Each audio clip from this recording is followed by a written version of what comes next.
Hey guys, Dior has come out with a new foundation. Of course, I had to try it. You guys know how much I love Dior base products, their foundation, their concealer, their primers.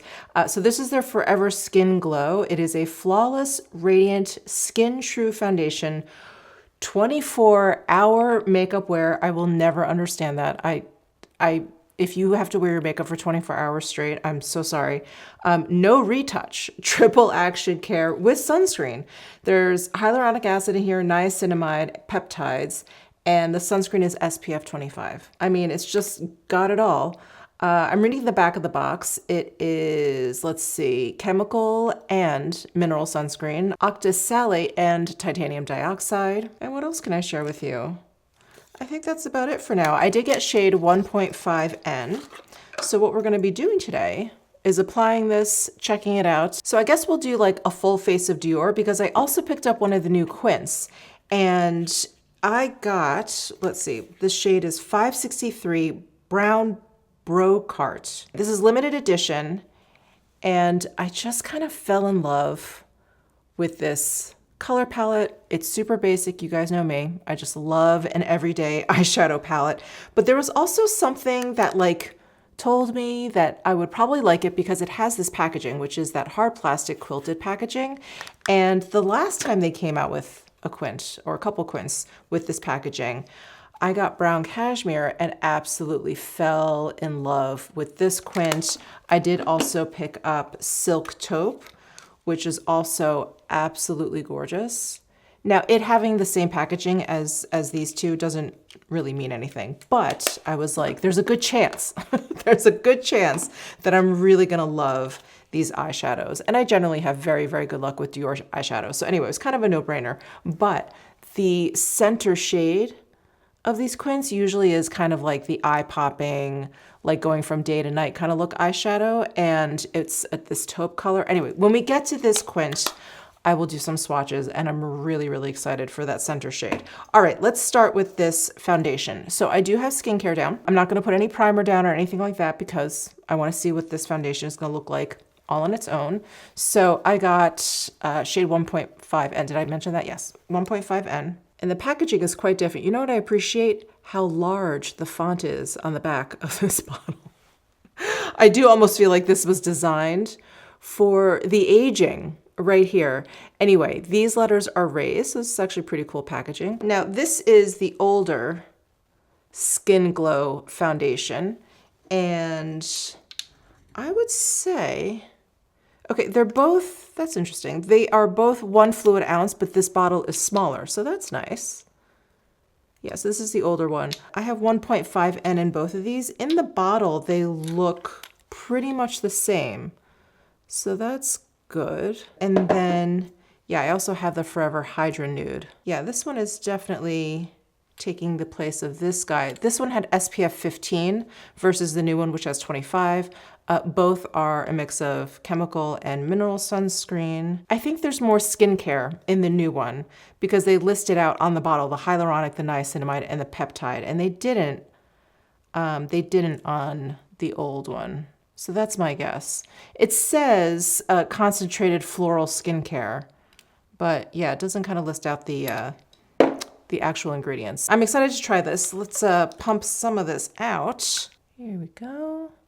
Typical texture there. And I'm going to use my BK Beauty 101 brush, and I will start as I normally do, which is just applying it to half of my face. I feel like I can get kind of a good idea of coverage when I compare it to one half of my face that doesn't have any makeup on, so I'll continue to do that. I'm so sorry. I can't tell if there's fragrance in here because I don't know if I'm smelling like lotion or like hand wash from my hand. And then for my brush, I just clean my brushes and I definitely smell like the cleaner, but I don't actually smell anything on my face. So I think this is fragrance free.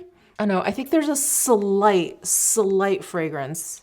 Okay, 1.5N is generally my shade in Dior based products, and this one is no different. So I would say stick with your normal shade. I feel like the finish of this foundation is a little bit more natural than glowy, which is very, very interesting. I don't mind the finish. I have very, very dry skin. I do prefer like a nice kind of glowy base, but this actually, I feel like it makes my skin look kind of blurred. I feel like there's a filter over the side of my face. All right, so with foundation, without foundation, I would say the coverage is like a light medium. I probably used about a pump of the foundation on this side of my face. Okay, I'm gonna keep going, apply to the rest of my face. I feel like Dior's reformulation cycle is so short. Doesn't it feel like they're constantly like over and over and over again, like reformulating their foundations? Or is it truly, for me, like time has no meaning anymore? I mean, right now, I feel like the foundation looks very nice. Am I blown away by it? Not necessarily, excuse me, not necessarily. I do think, I mean, because they kind of talk about the 24-hour wear, I definitely want to do, not 24-hour, but I do want to do a wear test for you guys. So I will come back at the end of the day because I'm not doing much today. So I will come back, if I still have a voice, I'll come back at the end of the day and show you how it wore. I'm kind of surprised. I was expecting something a little bit glowier. It doesn't look very glowy at all to me. It looks very, very skin-like. But again, I wonder what's gonna happen, you know, as the day goes on. I will put on, you know, more makeup because I do wanna see how it works with other makeup, but I'm not gonna put a lot of makeup on because I definitely wanna be able to see the foundation. Okay, so I think what we'll do from here is I'm not gonna powder. Again, I have dry skin, so I always kind of make like a game time decision whether or not I'm going to add powder or not. I don't do it kind of mindlessly. I always kind of like take a look and see like, do I need any powder? And right now, I don't think I need any powder. I thought if this was going to be super glowy, I'd be able to put some powder on, but I don't need it. I don't think I need it. I'm also going to forego concealer because again, I really want to just see what this foundation does. So let's move straight over to blush. All right, I'm pulling out an oldie but goodie. This is the Dior Rouge Blush in Charnel, which is $9.59. It has a satin finish. I love this blush so much. I haven't used it in so long. I'm excited. I'm gonna use this Chanel Kabuki style brush that I have. It's just sitting here. And I do love this brush. It's super soft. And this brush is actually kind of dense. I think I picked up a little bit too much blush. Let me just kind of work that out.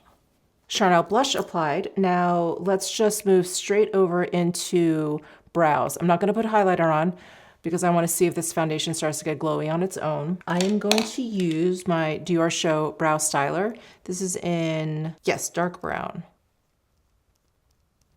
Okay, now for the quint, let me do some swatches for you quickly. Oh my goodness, are these not gorgeous? So we've got two metallics. Those are the two shades up at the top. And then that peachy shade is satin. This dark brown is like a soft matte. And then this is that center shade, which reminds me of Beige Mitza. I think it's a little bit peachier than that, but it's kind of in that Beige Mitza Cosmopolite family. Gorgeous, but there is like a peachy base to that. These are stunning. These are so beautiful. All of these are.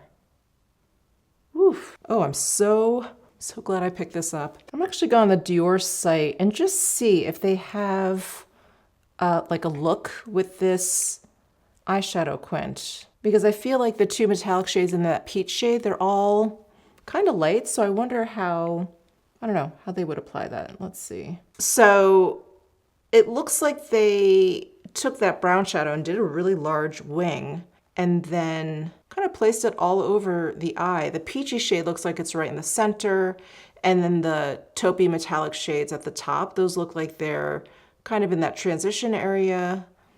And then we've got the lightest metallic in the inner corner area. All right, let's just play around. Okay, I'm gonna take my BK Beauty A503 brush. I'm gonna go into the peachy shade. I'm just gonna lay this down on the center of my lid.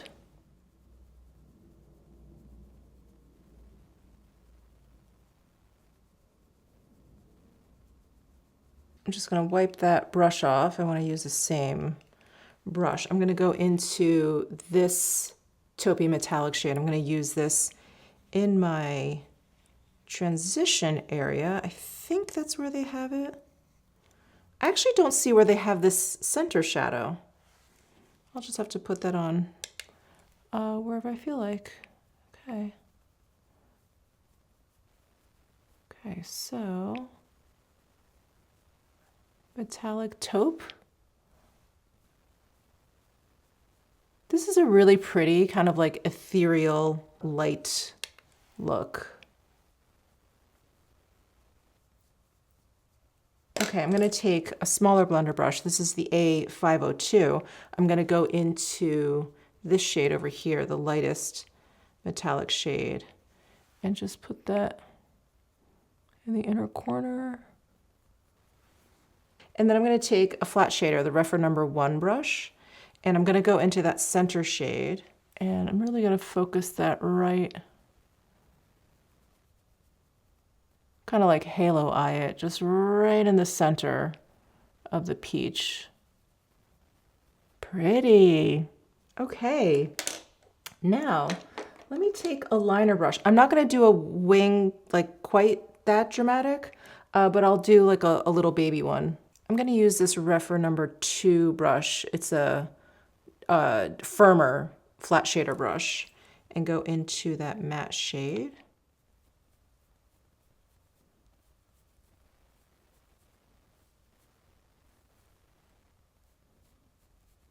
I really hate that I feel like Dior and Chanel both, when they come out with their limited edition eyeshadow palettes, these Quints or the Chanel Quads, those are always the best ones. Why can't these be part of the regular line? The regular line ones are really, really nice, but like, I don't know, they're not special. Or maybe that's why. Maybe it's the limited edition that makes them special. I don't know.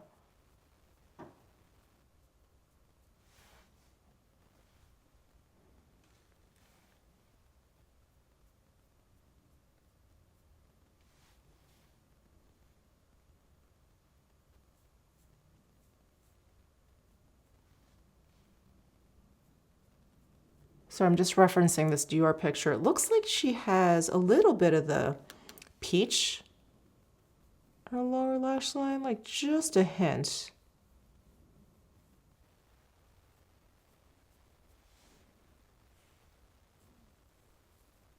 Okay, there's the eye look. Oh, I kind of love it. I love it. I love all those different like tones of shimmery shades on the lid. That's fun. Okay, let me curl my lashes because I do feel like this look needs a little bit of mascara. I'm just gonna take my Refer 20R lash curler. Did you guys watch the second part of season 4 of Bridgerton? I stayed up way too late last night watching it. My husband like bowed out after episode 2. He was like, I'm good. He's like, keep watching, I'm fine. I'm always amazed when TV shows or movies that are totally predictable, like you know how it's gonna end, totally predictable, yet you like have to tune in. I always find that to be so amazing. Like how did they do it? For me, it's the costuming. It's like I just want to see it all. But yeah, I think it's pretty amazing to get people to watch a completely predictable, tale as old as time kind of like story. Okay, I don't have any Dior mascara. I'm gonna use this Chanel one. I haven't used this in a while. This is the Inimitable Waterproof. I feel like this mascara is getting old. It's clumpy. And it was always kind of on the drier side, but it's like real dry now. Maybe a couple more uses and then I'll have to toss that. Okay, for lips, let me see what Dior lips I have. I'm just gonna go with my Dior Addict Shine. I can never remember all of these names. It's this guy with the little knob pull out. Anyway, this one is shade 418 Beige Oblique. And then I have one of the Rouge Dior Contour in 303, which is Grige Attitude. This is such a good contour lip pencil. It's just a super cool tone brown.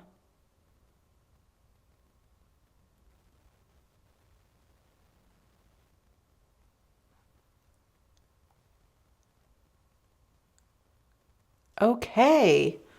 All right. So The foundation actually looks exactly the same. I didn't know if it was maybe gonna get a little bit glowier just, you know, over these few minutes that we've done the rest of my makeup, but it pretty much looks the same. Okay, so it is right now just about 9 o'clock in the morning. So yeah, I'll just wear this all day. So let's take a look at what this looks like after a full day of wear. Just kidding, we're doing a midday check-in because I'm out and about and I thought, let me get a shot of me in some natural light. So here's the foundation. I don't think there's much glow to this at all. I didn't put any powder down. It looks a little dry to me. I don't know, what do you guys think? It definitely has not gotten glowy.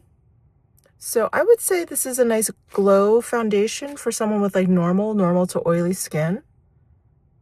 But I think if you have dry skin and you really like that glow like I do, I don't think you're gonna get it. I don't think you're gonna get it. Did I even tell you what time it was? So it's about 2 p.m. and no, I'm lying. It's about 3 p.m. So it's been about 6 hours. Very interesting. Very interesting. This is definitely not what I was expecting. I thought it was going to be glowy. All right, I'll be back. Let's see what this looks like at the end of the day. Hello, friends. Oh, I've got my hoodie on. Let me take this hoodie off. So I did that check-in from the car. It was about 3 o'clock. And right now it's about 5. So it's just 2 hours after that check-in and 8 hours since I put this on this morning. I'm just puzzled. I'm just puzzled. It could just be my really dry skin just sucking the life out of this foundation, but there's really no glow. I feel like this foundation looks like I put powder on. But I didn't. I just have that blush on. I have the eyeshadow, I have the brows, you guys remember. I didn't put any concealer, I didn't put any powder down, I didn't put any bronzer down, like nothing. This is just foundation. And it looks very skin-like. So I don't mind it. I think it looks okay, but I don't think this should be called the Forever Skin Glow. Flawless, radiant, skin true foundation. I mean, again, I have dry skin, so maybe they were thinking, like if you have normal to oily skin, this is going to look a little bit glowy. I don't know. But I think I had the same issue with this version. There's a reason why, sorry, I tested this out so long ago, but there was a reason why I never really reached for this, and I think it was the same thing. I think this is a little bit even drier looking on my skin. The new one is drier looking than the older version. Yeah, I'm a little disappointed because I know they have like a mattifying one. I don't know. I would think for the glow one, like just go for it. Make it glowy. Make it really glowy. Like the Armani Luminous Silk now. That is absolutely gorgeous on my dry skin. It's just not what I expected. Again, I feel like if they didn't call it Forever Glow, I'd be like, okay, this is a decent foundation. It definitely has stayed put all day. And I did end up running errands today. But yeah, don't call this glow. I just don't agree with that. This eyeshadow hasn't even budged. These eyeshadows are so good. I'm making that connection in my brain. If it comes in this packaging, the hard quilted look Quint packaging, they're winners. There's actually a different color. It's like a pinky purple like color scheme Quint that they came out with. I may get that because that would just be really pretty. A lot of the colors in there looked like duochrome, shifty. Yeah. Anyway, thank you so much for spending the time and watching this video. Give this video a thumbs up if you enjoyed it. Subscribe down below if you haven't already, and I will see you in my next video.